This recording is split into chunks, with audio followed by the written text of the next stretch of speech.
मीठो है नमकीन है बाबा, अरे मीठो है नमकीन है बाबा, चटपटो थोड़ो खारो। देखिए आज भगवान को जो भोग लगा है उसमें क्या क्या व्यंजन बने हुए हैं, और यह सब व्यंजन देखते हुए ही सबके मुखारबिंद में बिल्कुल पानी आ गया, क्योंकि हम तो सभी जानते हैं कि भगवान को तो सिर्फ भोग लगाना है, प्रसाद तो हमको ही पाना है। मीठो में नमकीन है बाबू पाटो, थारा टाबरिया मनोहार करे बाबा, थारा टाबरिया मनोहार करे बाबा, देखू थे कैया नाटो। अरे भोग लगाओ श्याम धनी रे मारा, और बाकी सब भगताने बाटो। आओ आओ आओ आओ सावरिया बेगा आओ, जी मोजी भोग लगाओ। आओ आओ सावरिया बेगा आओ, जी मोजी भोग लगाओ, रे छप्पन भोग लगाओ जी, तारा सावरिया करे मनोहार जी। आओ आओ सावरिया बेगा आओ, जी मोजी भोग लगाओ, रे छप्पन भोग लगाओ जी, तारा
श्रीमद्भागवत महापुराण की जय। श्री गिरिराज धरण महाराज की जय। श्री रामानुज स्वामी जी महाराज की जय। गिरिराज धरण की लीला हुई, 56 भोग। अच्छी बात है। 2 मिनट भगवान के पावन नामों का संकीर्तन करते हैं और फिर जैसी भगवान की प्रेरणा या कोई जैसी आप लोगों की कोई जिज्ञासा हो तो वैसा भी चिंतन किया जा सकता है।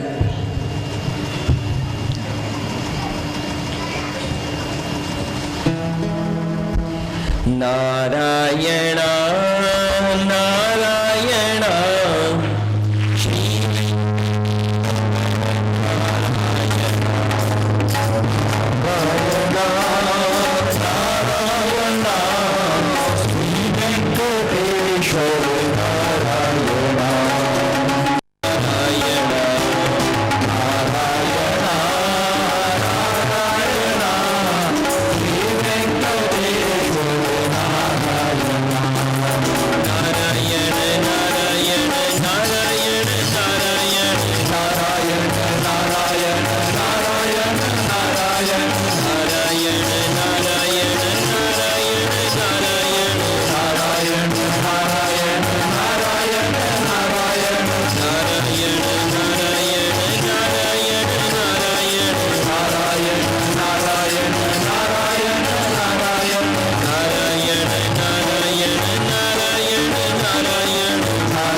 विश्य मम वाचमिमां प्रसुप्ताम् संजीवयत्यखिलशक्तिधर स्वधाम्ना अन्याश्च हस्तचरण श्रवण त्वगादीन् प्राणान्नमो भगवते पुरुषाय तुभ्यम् भूतैर्महद्भिर्य इमा पुरो विभो निर्मायिषीति यदमूषु पुरुषः भुङ्क्ते गुणान् षोडशात्मकः सोऽलङ्कृशिष्ट भगवान् वचांसि मे। श्रीवीरराघवदयार्द्रकृपावतारम् श्रीजानकीशपदपद्मपराग भृङ्गम् श्री श्रीधरार्य चरणाम्बुजलग्नमौलिम् श्रीदेशिकार्य घनश्याम गुरुं नमामः। श्री कृष्णचंद्र भगवान की जय। श्रीमद्भागवत महापुराण की जय।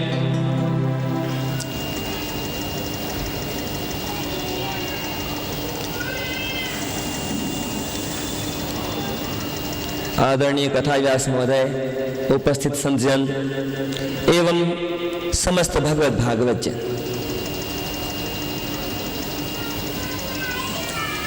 अखिल कोटि ब्रह्मांड नायक प्राप्त पुरुषोत्तम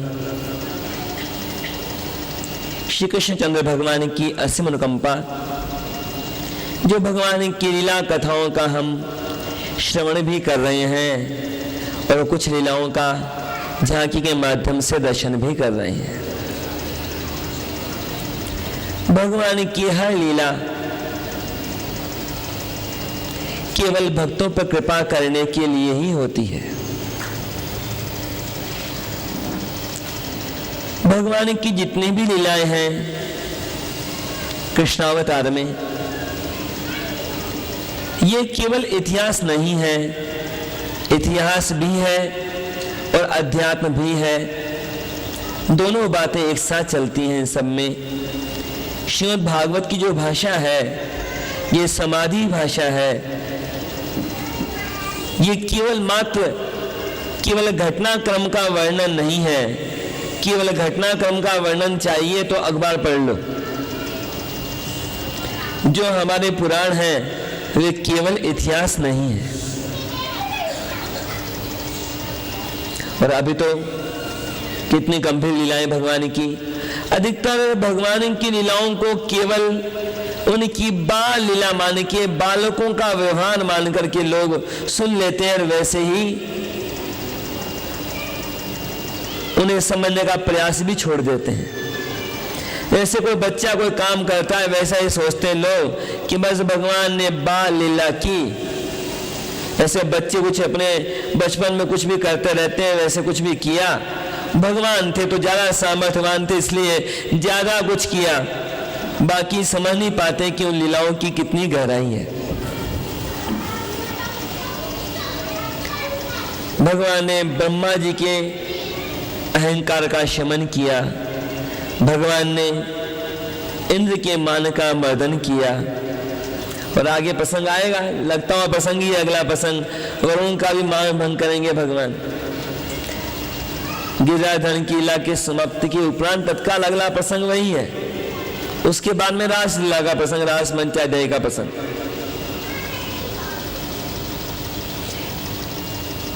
एक बड़ी अद्भुत बात लगेगी आपको यदि चिंतन किया हो आप लोगों ने।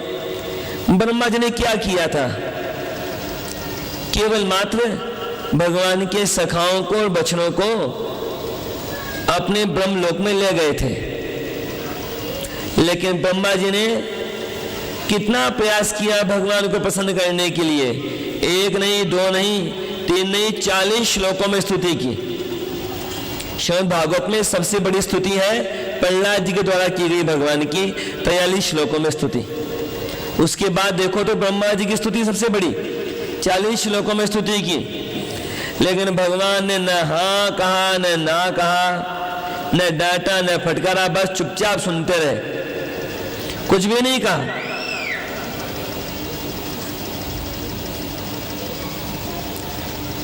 ब्रह्मा जी सोचते रहे कि भगवान डांटे भी तो बात खत्म हो। और इधर जहां ब्रह्मा जी को क्षमा नहीं किया भगवान ने, उधर इंद्र ने कितना बड़ा अपराध किया। भगवान के सखाओं को, सारे ब्रजवासियों को मारने का प्रयास किया। कोई छोटा अपराध थोड़ी था, कितना बड़ा अपराध। 7 दिनों तक लगातार वर्षा करवाई, वो भी सावर्तक मेघों के द्वारा, जो प्रलय के मेघ होते हैं। लेकिन फिर भी इंद्र को भगवान ने क्षमा मांगने पर क्षमा कर दिया। इंद्र ने कोई लंबे चौड़े स्तुति भी नहीं की, ब्रह्मा जी ने तो बहुत स्तुति की, सारे तरीके आजमा लिए 40 श्लोकों में, और इंद्र ने तो कोई 5-6 श्लोकों में स्तुति की, लेकिन इंद्र को क्षमा कर दिया भगवान ने। क्या कारण? कई कारण उसके पीछे। पहली बात, संसार में तो अधिकतर ऐसा होता है कि जो ऊंचे पद वाला होता है वह गलतियां करके भी बच जाता है, अपराध करके बच जाता है। नेता बच जाते हैं ना, या बड़े पद पर रहने वाला कोई अफसर हो, वो अफसर बच जाते हैं। अधिक से अधिक होता है तो क्या होता है, नेताओं की बस एक चुनाव लड़ने पर पाबंदी लग जाती है, एक चुनाव मत लड़ो, और अफसरों का होता है तो तबादला हो जाता है, ट्रांसफर, बस कि यहाँ गोलमाल किया, घोटाला किया, वहां करो जाके घोटाला। लेकिन भगवान के राज में दूसरा हिसाब है, वहां जो जितने बड़े पद पर होता है उसकी जिम्मेदारी उतनी ज्यादा होती है। छोटा व्यक्ति गलती करके भगवान से क्षमा प्रार्थना करके क्षमा प्राप्त कर सकता है, लेकिन बड़े पद पर जो जितना होगा उसकी जिम्मेदारी उतनी ज्यादा। इंद्र का पद छोटा, ब्रह्मा का पद बड़ा, तो ब्रह्मा को भगवान ने क्षमा नहीं किया, इंद्र को क्षमा कर दिया। तो तात्पर्य बता रहा हूं कि कोई यह ना समझे कि भगवान के सामने अपराध करके कोई व्यक्ति कैसे बच जाएगा। जो जितना बड़ा पद है जिसका, तो जिम्मेदारी उतनी ज्यादा है, इसलिए उसे क्षमा मिलना उतना कठिन होता है। दूसरी बात,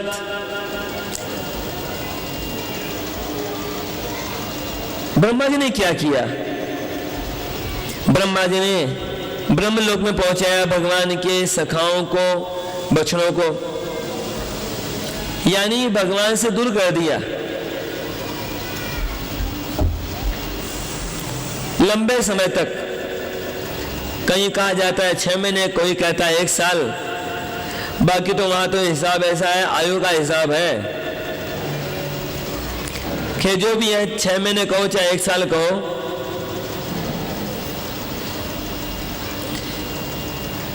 अब इतने समय तक भगवान के भक्तों को भगवान से दूर किया।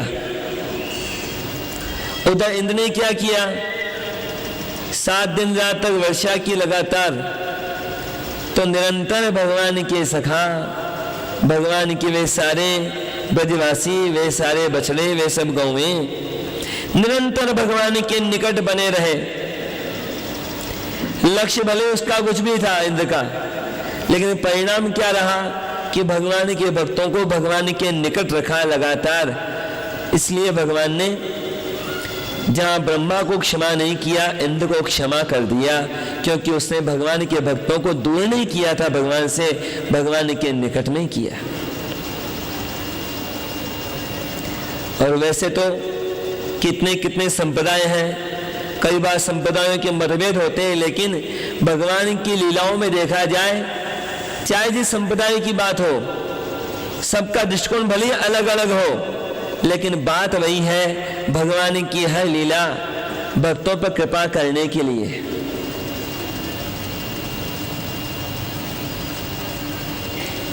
वल्लभ कुल में कहा गया, भगवान वल्लभाचार्य ने इस लीला को कहा पुष्टि लीला, कि यहां पर पुष्टि की भगवान ने अपने भक्तों की, भक्ति की पुष्टि की। और बाकी तो कृपामय लीला है ही है, अपने भक्तों की रक्षा की भगवान ने। भगवान तो सदैव तत्पर रहते हैं अपने भक्तों के रक्षण में, चाहे जो लीला करनी पड़े, चाहे जैसा कार्य करना पड़े, भगवान सदैव तत्पर है। और फिर इस जो ये गिरिराधन की लीला है, इसमें तो 7 की संख्या का विशेष महत्व। ये 7 दिन तक की वर्षा क्यों की? इसके पीछे भी कारण था। सार्वतक मेघों को आदेश दिया था इंद्र ने कि जाके वर्षा करो। सार्वतक मेघों ने तो पूछा था इंद्र से कि जिससे शत्रु मान रहे हैं श्री कृष्ण को, तो उसकी आयु कितनी है? तो अब इंद्र के हिसाब से तो 1 वर्ष 1 दिन का, यहाँ का 1 वर्ष, वहां 1 दिन, तो उसने तो 7 दिन का कह दिया। सावत मेघों ने समझ लिया कि 7 दिन तक करनी है वर्षा। उधर भगवान की आयु 7 वर्ष की, वर्षा भी हुई 7 दिन रात। उधर गिरिराज जी की लंबाई कितनी कि 7 कोस की। 7 कोस गिरिराज वपु 7 बरस की शाम, 7 दिना कर पे धर्यो पायो गिरिधर नाम। कितनी अद्भुत लीला करते हैं भगवान। जितने छीके थे, जितने छड़ियां थी, जितने ग्वाल बाल थे, जितने बछड़े थे, सारे रूपों को धारण किया भगवान ने। स्वयं भगवान ही, चाहे जड़ चाहे चेतन, सारे रूपों को धारण किया स्वयं भगवान ने। स्पष्ट लिखा है श्रीमद् भागवत में, यावत वत्सप वत्स काल्पक वपुर यावत करांघ्र्यादिकम यावद यष्टि विषाण वेणु तलशिग यावद विभूषांबरम। सारे रूपों को भगवान ने धारण किया। जो कहा गया शास्त्रों में कि सर्वम विष्णुमयम जगत, भगवान इस लीला के द्वारा उसको स्पष्ट कर दिया।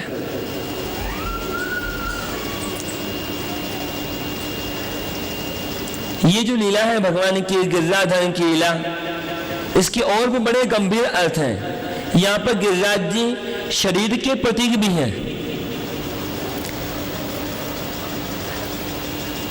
जीवन मिल जाता है, लोग सोच रहे हैं कि चलो जीवन मिला है, जी रहे हैं, परंतु किसके बस में है कि वह जी सके यदि भगवान संकल्प न करे तो, उसके जीवन की रक्षा न करे तो।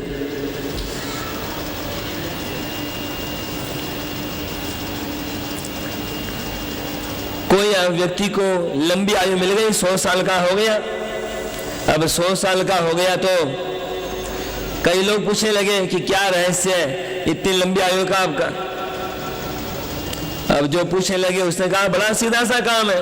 तो लोगों ने कहा सीधा सा काम है, फिर तो तत्काल बताओ, जल्दी बताओ, ताकि हम भी जी सके 100 साल। उसने कहा बस सीधा सा काम है, सांस लेते रहो, सांस लेते रहो। पर सांस लेते कैसे रहो, वो किसके हाथ में है कि सांस ले सके अगली सांस भी। श्वास श्वास पर कृष्ण भज, वृथा श्वास मत खोए, ना जाने ऐ श्वास की आवन होए न होए। ये तो भगवान की कृपा होती है। भगवान हर जीव की रक्षा करते हैं, तब जाके उसका जीवन बना रहता है। बस उस जीवन का उपयोग हो भगवान की भक्ति में, भगवान की सेवा में, भगवान के कार्य में, तब उस जीवन की सार्थकता है। भगवान बड़ी बड़ी लीलाएं करते हैं कृष्णावतार में, लेकिन कहीं पर भी अपनी भगवत्ता को स्पष्ट नहीं करते, नहीं दिखाते भगवान बिल्कुल भी कि मैं भगवान हूं। बताए ना प्रसंग कि सब ग्वाल वालों ने छड़ियां लगाई। अब जो लीला हो गई भगवान की, तो बा ने पूछा भगवान के सखाओं ने कि अरे कन्हैया ये क्या बात है, तुम्हारे में इतनी ताकत कैसे आ गई? हमारी सबकी छड़ियां टूट गई और तुम अपनी अंगुली पर उठाए रहे, ये क्या बात है? अब भगवान ऐसा तो कैसे कहे कि मैं भगवान हूं? भगवान कहे तो लीला बिगड़ती है। भगवान ने तो बस, अब भगवान कृष्ण की तो बातें हैं ही अद्भुत। भगवान कृष्ण ने कहा देखो ये बताओ, जब मैंने गिरिराज जी उठाया तब तुम सब क्या कर रहे थे? सखाओं ने कहा बस हम क्या कर रहे थे, हम सब तो तुम्हारी अंगुली को देख रहे थे, कनिष्ठ का अंगुली को, छोटी अंगुली को, कि छोटी सी अंगुली पर इतना बड़ा गिरिराज जी कैसे टिका हुआ है। बालकृष्ण ने कहा ये बात है ना, तुम सब अपनी नजर से मेरी अंगुली को देख रहे थे, तुम्हारी सबकी ताकत इसी में आ गई, इसलिए उठा लिया मैंने गिरिराज जी को। सखाओं ने कहा ये बात है, तभी तो हम सोच रहे थे कि हमारी ताकत कहाँ चली गई। अब भगवान जैसे वैसे उनके सखा, उनकी हंसी की बात भगवान टाल देते हैं बात को। कई कई बातें कर देते हैं कि तुम सबने भी तो सहयोग किया, तुम सबने छड़ियां लगाई, कछु माखन को बल बढ़ियो, कछु गोपिन करी सहाय।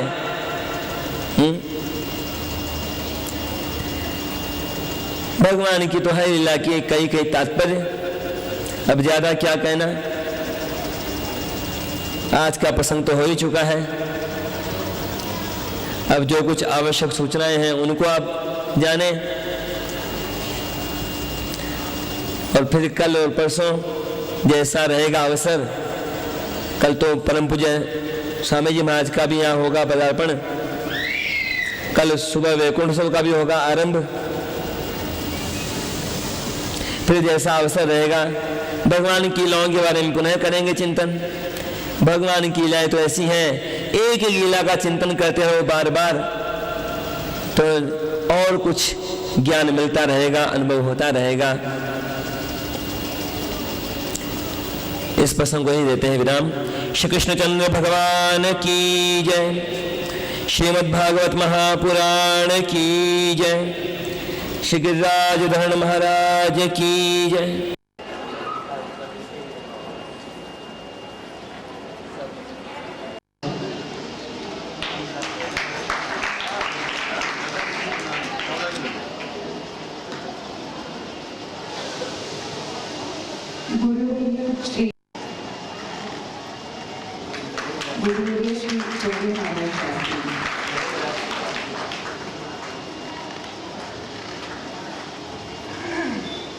हम स्वामी जी को अन्नकूट के आरती हेतु आमंत्रित कर रहे हैं। आपके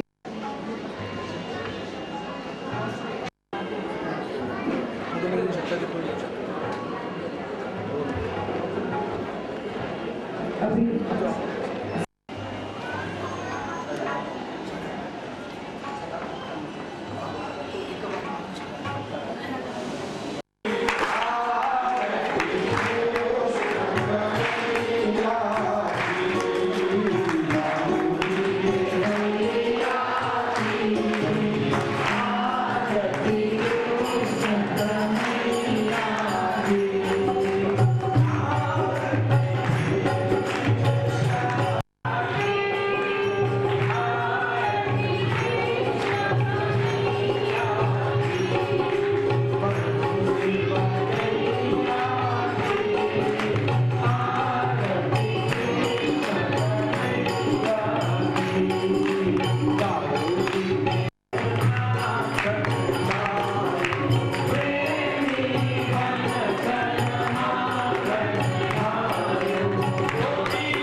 प्रधान और श्रीमती जी नंदलाल जी लोया शेवगांव से ठीक 8:30 बजे यही आरती होगी, तो उसका भी लाभ हमें उठाना है। श्री कृष्ण मंदिर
समस्त भक्तार्ति विनाशनानि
वासुदेवाय।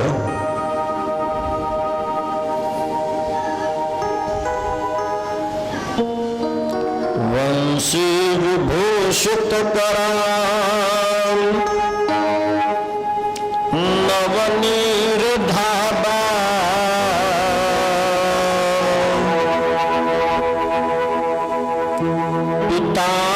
पीतांबरा अरुणबिंब फलाधरोष्ट्रा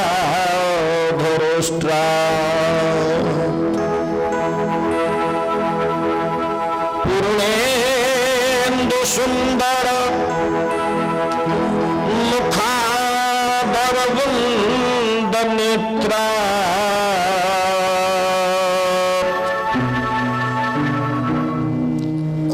कृष्णात् परं किमपि तत्त्वमहं न जाने। कृष्णत्वदीय पद पंकज पजरान्ते देव में विशतु मानस राज हंस प्राण प्रयाण समय कपवात पित्तई कंठावरोधन विधु स्मरणं कुतस्ते वक्रतुंड महाकाय सूर्यकोटि समप्रभ निर्विघ्नं कुरु मे देव सर्वकार्येषु सर्वदा हरे राम राम राम हरे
आनंद रूपाय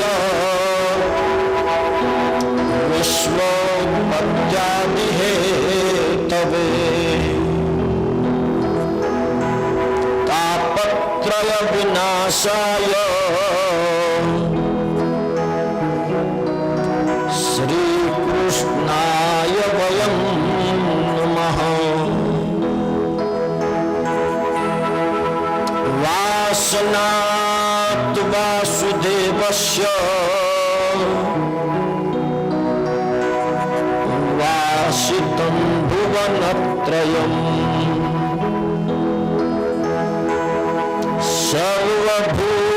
सर्वभूतनिवासोऽसि श्रीवासुदेव नमोऽस्तुते नमोऽस्तुते व्यास विशाल बुद्धे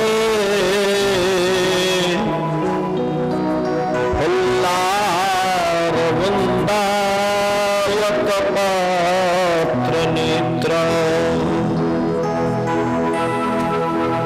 येन त्वया भारत तैलपूर्णा प्रज्वालितो ज्ञानमयः प्रदीप सद्गुरुदेव की जय। नमः पार्वती पतये हर हर महादेव। जय जय श्री राधे जय जय श्री राधे जय जय श्री राधे।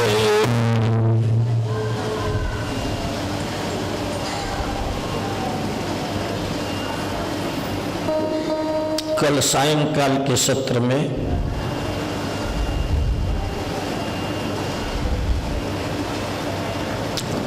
हमने विविध देवताओं का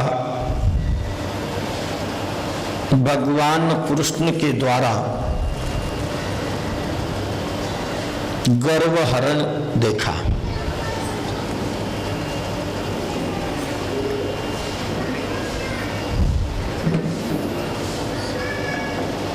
मंगल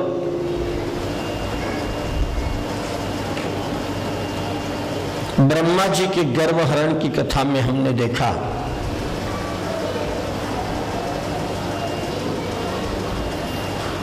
कि ब्रह्मा जी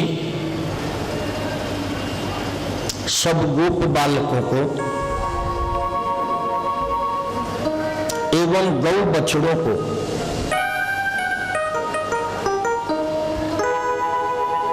हरण करके ब्रह्मलोक को ले जाते हैं।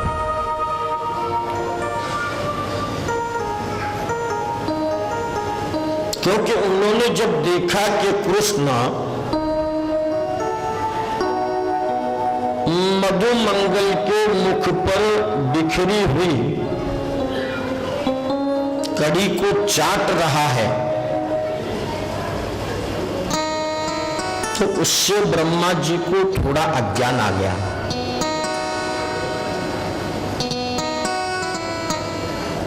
कि अगर ये परमात्मा का अवतार है तो ऐसा क्यों कर रहा है?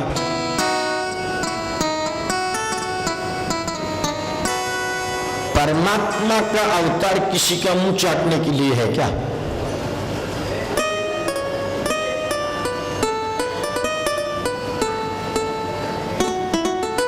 ब्रह्मा जी को पता नहीं है कि भगवान ने श्री कृष्ण का जन्म सभी को प्रेम देने के लिए लिया है।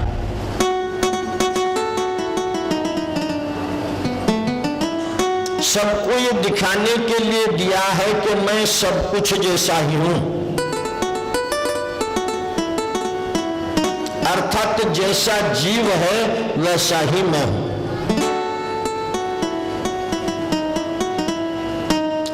ब्रह्मा जी को उन्होंने बता दिया कि ब्रह्मा जी तुम तो सृष्टि संरचना करने के लिए पंच महाभूतों की सहायता लेते हो। पृथ्वी, जल, वायु, अग्नि और आकाश, इन पंच महाभूतों के द्वारा ब्रह्मा जी शरीर का निर्माण करते हैं।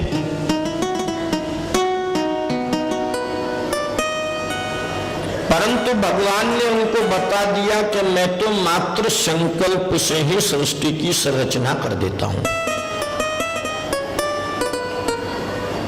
क्योंकि जैसे ही ब्रह्मा ने सब गोप बालकों का और गोवत्सों का अर्थात गाय के बछड़ों का हरण किया, तो भगवान श्री कृष्ण ने स्वयं इन बछड़ों का और गोप बालकों का रूप बनाया। जितने बछड़े थे वह भी भगवान श्री कृष्ण बन गए और जितने गोप बालक थे वह भी श्री कृष्ण भगवान बन गए।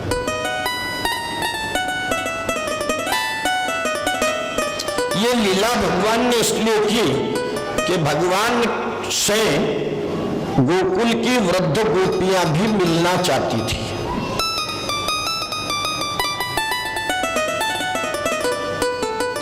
और जो गोवें गोकुल में आई थी वे भी भगवान से मिलना चाहती थी।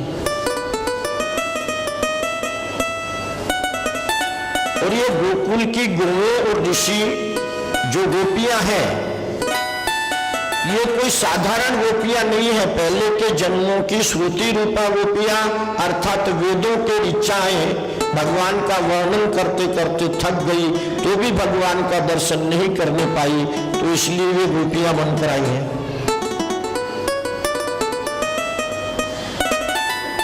ऋषि रूपा जो ऋषि मुनि कई वर्षों तक तपस्या करके परमात्मा के दर्शन नहीं पा सके, वे ऋषि भी गोपी के रूप में वहां पर जन्म लेकर के आए हैं।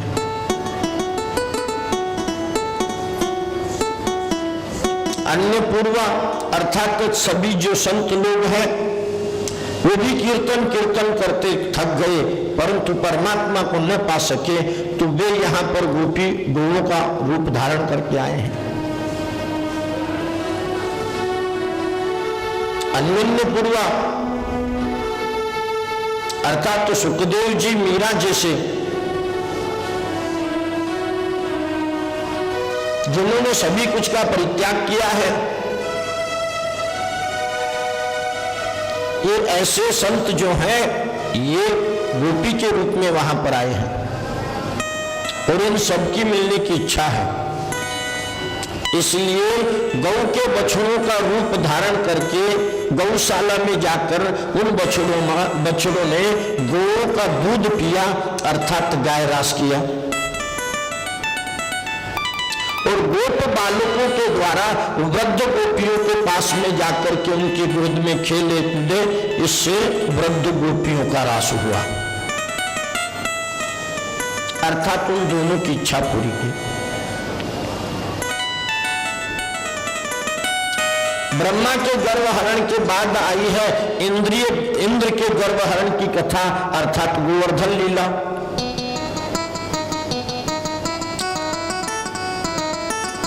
गोवर्धन लीला शब्द को ध्यान में लीजिए। गौ के दो अर्थ है, एक तो गाय और दूसरा है हमारी इंद्रियां। तो गोवर्धन लीला अर्थात तो इंद्रियों के वर्धन की, इंद्रियों के पुष्ट करने की, इंद्रियों को मजबूत करने की, इंद्रियों को शक्ति देने की, इंद्रियों को ब्रह्मचर्य आदि से पूर्ण शुद्ध करने की, उनको बढ़ाने की, उनको ताकत देने की लीला मतलब गोवर्धन लीला है। क्योंकि इंद्रियां सावधान होगी तो ही वह रासलीला में जा पाएगी। इंद्रियां असावधान होगी। इंद्रियां कब असावधान होती है? जब सांसारिक विषयों में फंसी रहती है तब इंद्रियां असावधान होती है।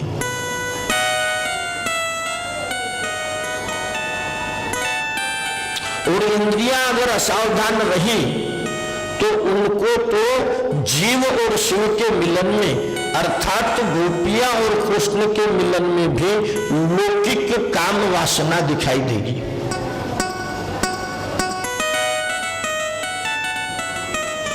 और इंद्रियां अगर सावधान होगी तो रास के अंदर गोपियों को जीव मानकर और कृष्ण को शिव अर्थात परमात्मा मान करके उनके शुद्ध मिलन को समझ पाएगी। इसलिए गोवर्धन लीला है।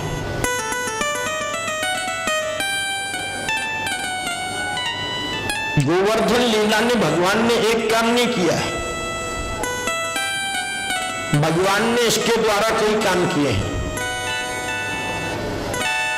आजकल जो विषमता हमारे घर में, हमारे समाज में, हमारे शहर में, हमारे देश में दिखाई देती है, उस विषमता को मिटाने का काम भी भगवान ने उस समय पर किया है, परंतु हम उसको सोच नहीं पा रहे हैं, देख नहीं पा रहे हैं, समझ नहीं पा रहे हैं। नंद बाबा इंद्र यज्ञ करते थे।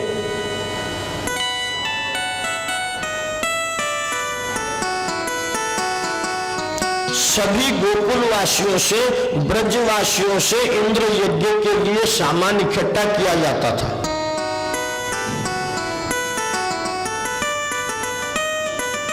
यज्ञ का घी है, सामग्री है, पूजन सामग्री है, यज्ञ में होने वाला भंडारे का धान्य है, ये सब जगह से इकट्ठा किया जाता था।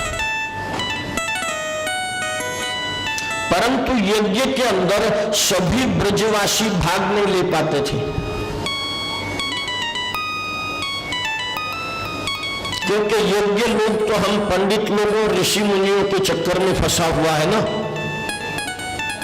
यज्ञशाला में तो सबको प्रवेश नहीं मिलता है, वहां पर तो मात्र कुछ यजमानी जिनके पास सब कुछ है उनको ही पंडित लोग प्रवेश देते हैं। साधारण व्यक्ति घुसने का प्रयत्न करता है बाहर से, प्रदक्षिणा मार्ग से देख लो, अंदर नहीं आना। इस विषमता को दूर करने के लिए और सब ब्रजवासी इकट्ठा होकर के इस उत्सव को मनाएं, सबका समान भाग उसमें हो, इसलिए इस गोवर्धन लीला को भगवान ने प्रारंभ किया है। अब गोवर्धन लीला में सबसे पहले भगवान ने क्या किया कि सभी ब्रजवासियों के घर से जिसकी जो इच्छा है उसके अनुसार वह भगवान के लिए प्रसादी बना करके लावे, अपनी परिस्थिति के अनुसार, अपनी शक्ति के अनुसार। तो पहली बात तो ये हो गई कि प्रत्येक के घर का भोग आया,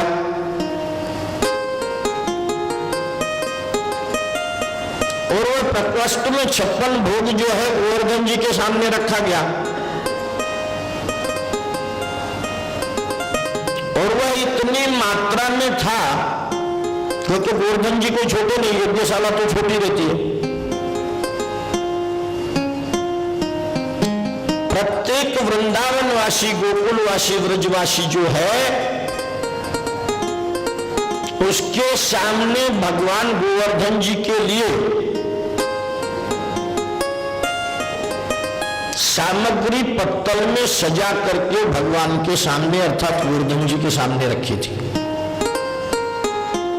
इसलिए प्रत्येक को लग रहा था कि मेरे घर का और मेरे हाथ से और मेरे सामने भगवान भोग ग्रहण कर रहे हैं। भगवान सिर्फ बड़ों के नहीं, छोटों के भी हैं।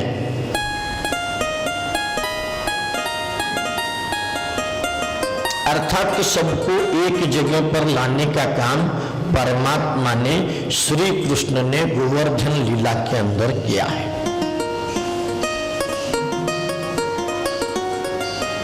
आज हमारे घर की सबसे बड़ी विडंबना यह है कि घर के दो भाई एक जगह पर नहीं रहते।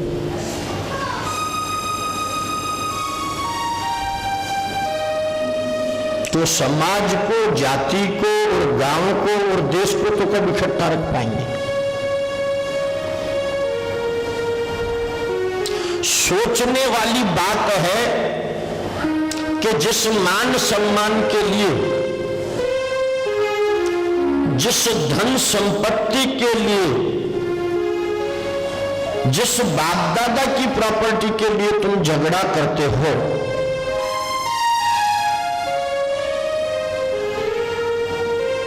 एक दूसरे से बात तक नहीं करते, क्या उसमें का एक कण भी तुम अपने साथ ले जा पाओगे?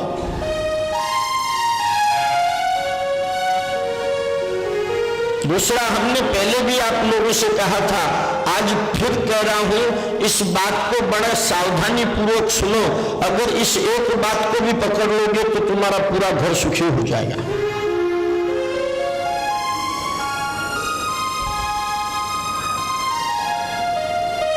कि बच्चे ये अनुकरणीय होते हैं।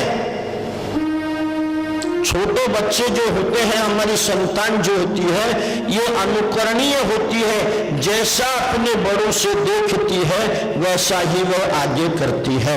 अगर तुम भाइयों से झगड़ा करोगे तो तुम्हारे बेटे भी आपस में झगड़ने वाले हैं। भाइयों से झगड़ा करते टाइम पर तो आप लोगों की आंखों में आंसू नहीं आता, एक दूसरे को धोखा दे देते हो, परंतु आपके सामने ही जब आपके बेटे अलग होते हैं उस टाइम तुम्हारी आंखों में आंसू आता है। सावधान हो जाओ। मैंने उस दिन भी कहा था, आज भी कह रहा हूं, मैं यहां भागवत सुनाने, भागवत के चरित्र सुनाने नहीं आया। भागवत की सभी लीलाओं का मनुष्य के जीवन से क्या संबंध है ये बताने के लिए मैं यहां पर आया हूं।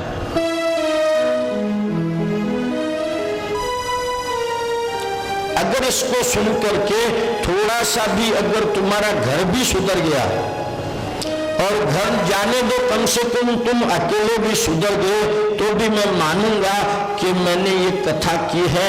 नहीं तो मैं 7 दिन तक कुएं की तरह बकबक करते रहा और आप सुनकर के चले जाएंगे, ऐसा होगा। अगर आगे चल करके फिर से मुझे विजू महाराज कहना चाहते हो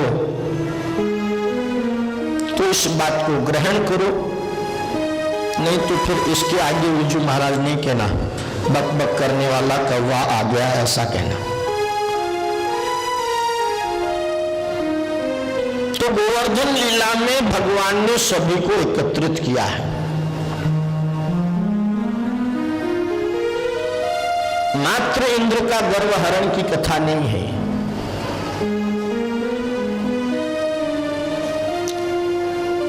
गोवर्धन लीला इंद्र ने बहुत सी वर्षा की। वर्षा होने के बाद जब 7 दिन में भी व्रज का बाल भी बाका नहीं हुआ, क्योंकि गिरिराज गोवर्धनधारी ने उन सबकी रक्षा की। ब्रज तो बह के जाने की बात छोड़ो, ब्रज की मिट्टी भी बह करके नहीं गई, क्योंकि उस समय पर भगवान श्री कृष्ण ने मात्र गिरि गोवर्धन को ही नहीं उठाया था, अपना जो शस्त्र सुदर्शन है उसको भी उस गिरि गोवर्धन के ऊपर पकड़ के रखा था। उसके तेज से जैसे ही पानी गिरता था बाप हो जाता था।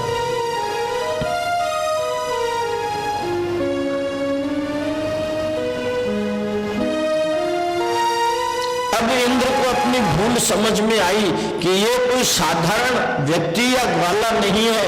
वह कामधेनु गौ लेकर के वहां पर आया, भगवान की प्रार्थना की और कामधेनु गौ के दूध से भगवान का मस्तकाभिषेक किया। क्षमा मांग करके इंद्र चला गया। सभी लोग वृंदावन में अपने अपने घरों पर आए। सायंकाल को वृंदावन की चौपाल के अंदर वृंदावन के सभी पंचों की मीटिंग हुई।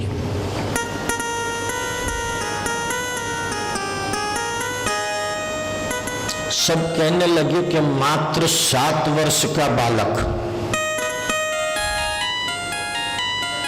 और 7 दिन तक अपनी सबसे छोटी उंगली के ऊपर गिरिराज को धारण कर रखा है।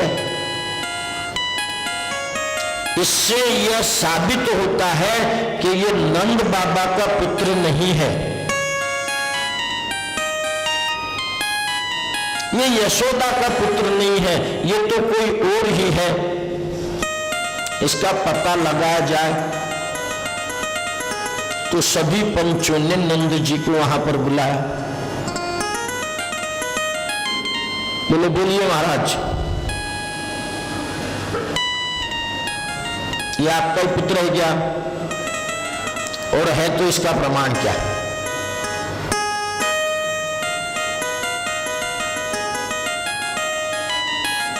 नंद जी ने कहा कि यशोदा के यहाँ पैदा हुआ रात्रि में, इसलिए ही प्रमाण है, दूसरा और कोई प्रमाण तो मैं दे नहीं सकता, और दूसरा प्रमाण कोई हो भी नहीं सकता।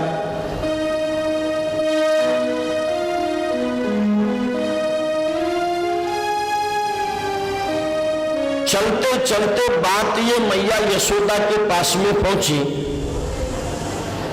और यशोदा माता ने कृष्ण से पूछा, कन्हैया तू ये बता कि तू मेरा ही बेटा है क्या? कन्हैया कहने लगा, मैया तू आज ये क्या प्रश्न कर रही है, मैं तेरा ही तो बेटा हूं। बोले फिर तेरे बाबा भी गोरे हैं, मैं भी गोरी हूं, और तू काला क्यों है? तो कन्हैया ने जवाब दिया, मैया जब मेरा जन्म हुआ ना, उस समय पर मेघ गर्जना के साथ में बादल बरस रहे थे और कृष्ण पक्ष की अष्टमी रहने के कारण अंधेरी रात थी और माता जब मैं पैदा हुआ तब तो तू जागी ही नहीं। घर के अंदर दीवा बत्ती, आजकल भी बारिश जाने पर लाइट चली जाती है ना, शायद ऐसा कुछ हुआ होगा उस समय, हवा से दीवा बुझ गया होगा। तो माता वहां पर घर में अंधेरा था और तूने मुझे ध्यान दिया नहीं, तू बेहोश थी, तो मैं इधर उधर लोटपोट होने लगा तो वह अंधेरा मेरे को लिपट गया, इसलिए मैं काला।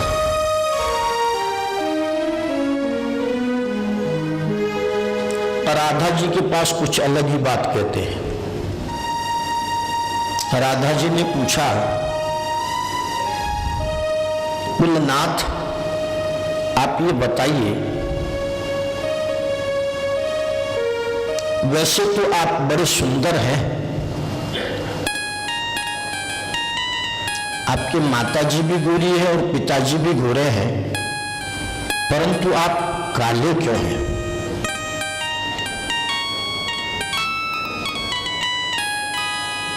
तो उस समय पर भगवान ने कहा कि देखो जी राधे जी, अगर मैं भी माता पिता की तरह अगर गोरा हो जाता तो फिर तुम्हारी बड़ाई कौन करता?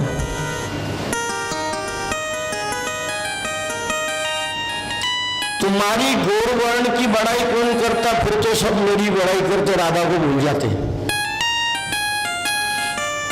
यशोमती मैया से बोले नंदलाला, राधा क्यों गोरी मैं क्यों काला? यशोमती मैया से बोले नंदलाला, राधा क्यों गोरी मैं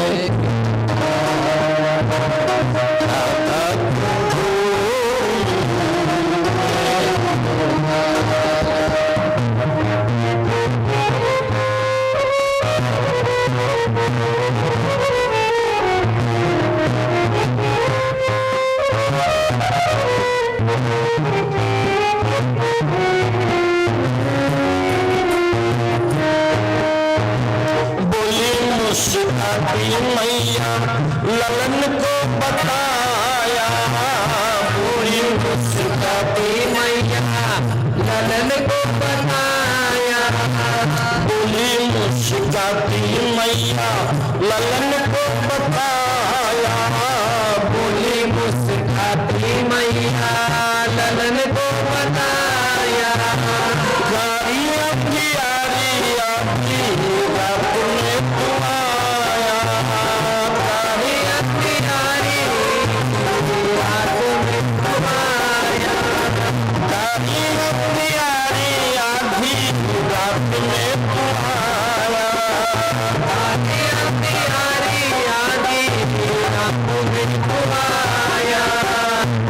अगला कन्हैया मेरा, अगला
सुन मेरे प्यारे बोले मुस्काती मैया, सुन मेरे प्यारे गोरी गोरी राधिका के नैन कजरा रे, गोरी गोरी राधिका के नैन कजरा रे।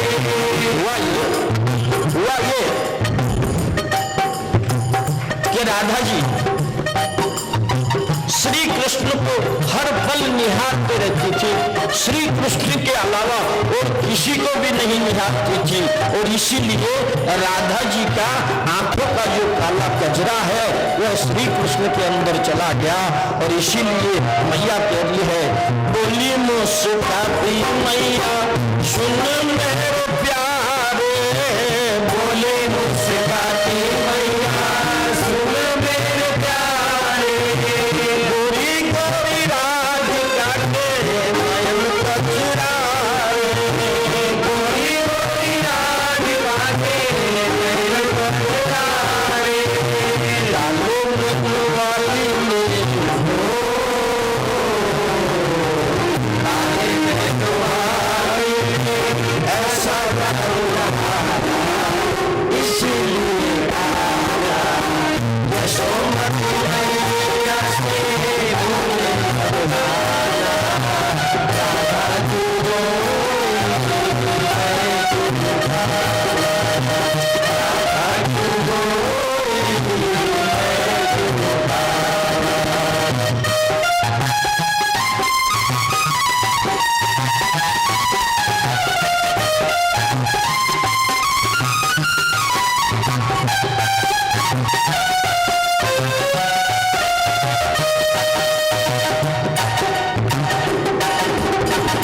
तो ये बातें कन्हैया ने राधा जी को बता दी थी कि मैया मेरे से इस तरीके से बात कर रही थी। मैंने पूछा ऐसा क्यों हुआ, तो मैया ने कहा कि राधा ने तुझे देखा और उसके काले नैनों की वजह से ठीक काला उसकी काली नजर, इतने मेरा था प्यारी आई इतलाती, इतने मेरा था प्यारी आई इतलाती, इतने मेरा था प्यारी आई इतलाती, इतने मेरा था प्यारी आई इतलाती। मैंने उन्हें जादू डाला बोली पर खाती, मैंने उन्हें जादू डाला बोली पर खाती, मैंने उन्हें जादू डाला बोली पर खाती, मैंने उन्हें जादू डाला बोली पर खाती। अगला कन्हैया तेरा हो,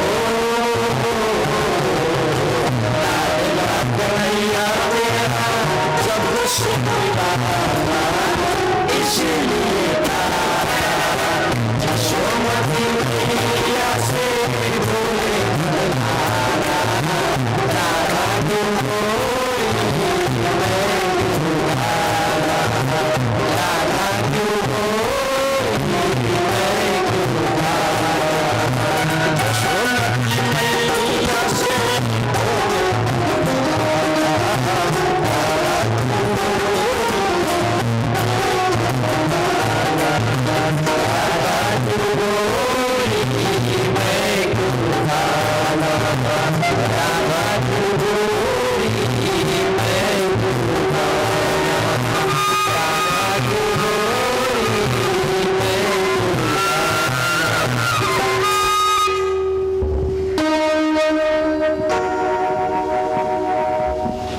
तो कन्हैया कहते हैं मैया ये देख कौन कैसी क्या बात करता है उस पर तुझे ध्यान नहीं देना है। मैं तो तेरा ही पुत्र हूं, जब तक ये संसार रहेगा, जब तक मात्र हर कोई मुझे जसोदा का लाला ही कहेगा।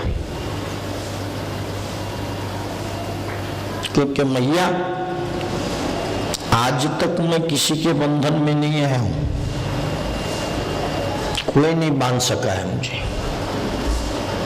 मात्र तेरे प्रेम बंधन के कारण ही मैं उंखल से बंधा हूं, नहीं तो मेरे को कोई नहीं बांध सका है। इसलिए मैया ब्रजवासी क्या कहते हैं, कौन क्या कहता है, उसकी तरफ तुझे ध्यान देने की आवश्यकता नहीं, मैं तो तेरा ही हूं।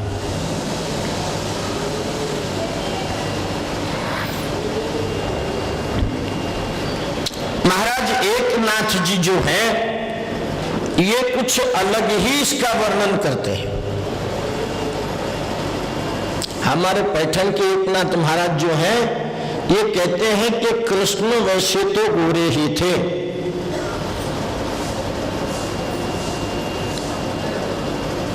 परंतु कृष्ण के जितने भी भक्त हैं उन सबका कलेजा काला काला होने के कारण और भक्त सतत उनको अपने हृदय में रखता है, इस कारण से परमात्मा काले हो गए।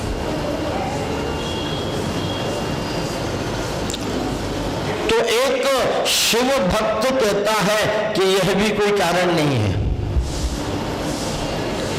शिव जी सतत नारायण का ध्यान करते हैं, नारायण का वर्ण काला है और नारायण सतत शिवजी का ध्यान करते हैं और शिवजी का वर्ण गोर है।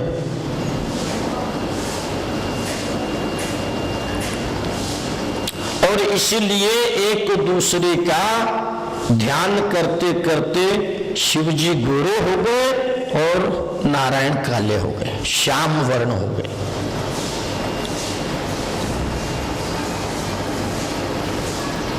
तो श्री कृष्ण कहते हैं कि नहीं, मैं कौरवों का काल बन करके, दुष्टों का काल बन करके आया हूं, इसलिए मैं काला हूं। गोवर्धन लीला रहस्यमयी है। इस लीला के बाद आती है वरुण विजय लीला।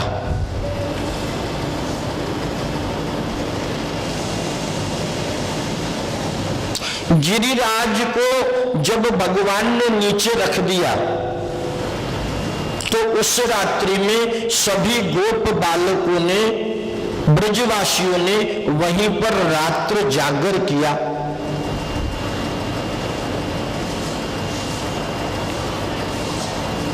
रात्रि में अचानक नंद बाबा की नींद खुल गई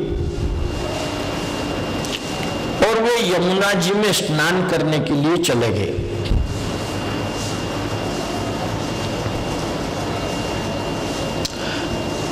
रात्रि को जो मध्य प्रहर है,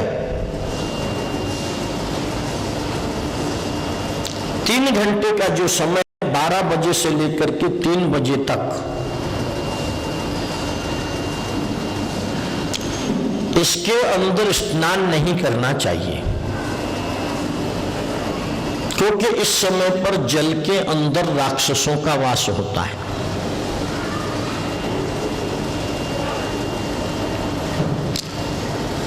नंद बाबा को ऐसा लगा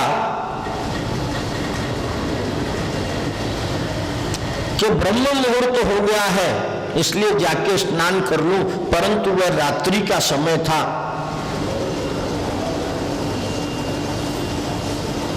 तो असमय में स्नान करने के कारण यमुना जी में से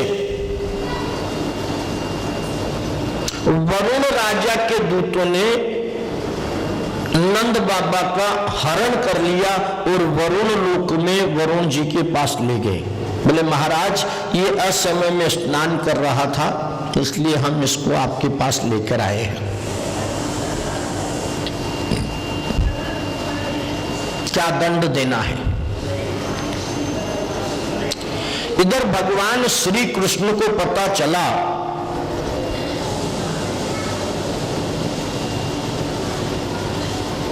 तो वे वरुण लोक गए और वहां से नंद बाबा को लेकर आए।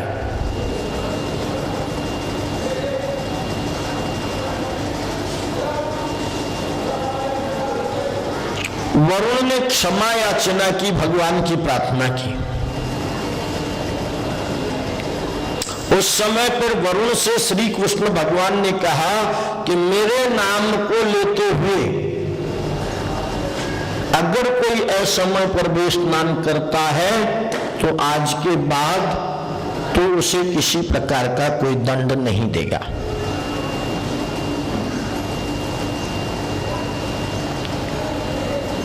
अब इसके अंदर भी थोड़ा रहस्य छुपा हुआ है वरुण लीला